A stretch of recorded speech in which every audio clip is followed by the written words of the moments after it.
ভয়ঙ্কর ছবি দেখে ফেলেছে গোটা রাজ্য, গোটা দেশ। শুধু এই ঘটনাই যে নয়, গত কয়েকদিন ধরে আরিয়াদহ বেলঘরিয়া চত্বরে একাধিক ছবি সামনে আসছে।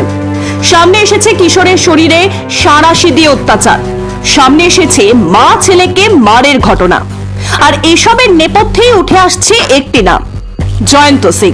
এলাকায় যাকে মাথায় তুলতে তুলতে জায়েন্ট সিং করে তুলেছে তৃণমূল কংগ্রেস।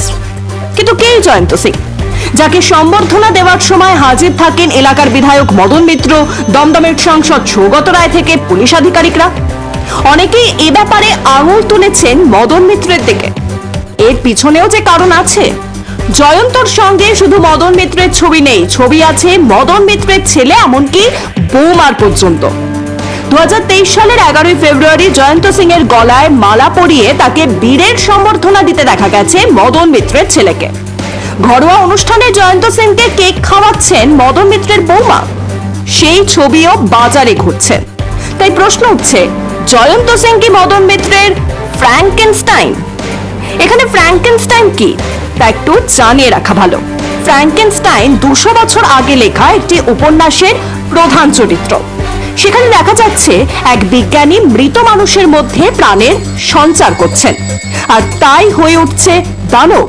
সেই দানবই ধীরে ধীরে সামনে আনছে তার দানবীয় চেহারা। জয়ন্ত সিংরা তৃণমূলের আমলে যেভাবে মানুষ থেকে দানবের রূপে হাজির হয়েছে, তাতে ফ্র্যাঙ্কেনস্টাইনের কথা সামনে আসছেই। উপন্যাসে যেভাবে বিজ্ঞানীর প্রাণ সঞ্চারে জেগে উঠেছে ফ্র্যাঙ্কেনস্টাইন, সেভাবেই তৃণমূল নেতাদের হাতে তৈরি হচ্ছে জয়ন্ত সিংরা।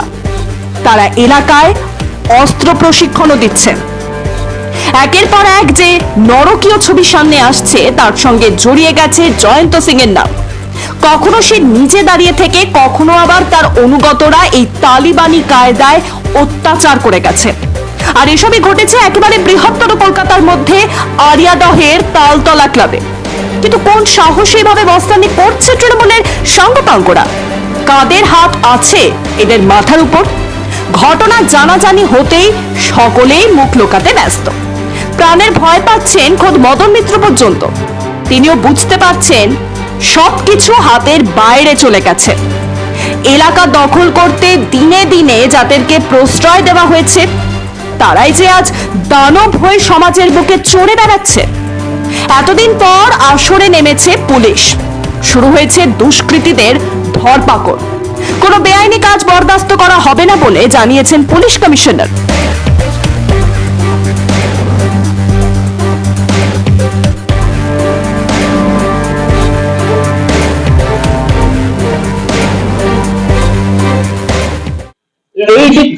এই যে ক্লাব যেটা আছে, আমরা কেন কি এই ক্লাব সম্বন্ধিত 2-3টা ঘটনাটা আমাদের প্রকাশে আসছে। তো ক্লাবে যারাই কর্তারা আছে তাদেরকে জিজ্ঞাসাবাদ করা হবে, এন্ড তার ক্লাবে অ্যাক্টিভিটিস আমরা পুরো যাচাই করব।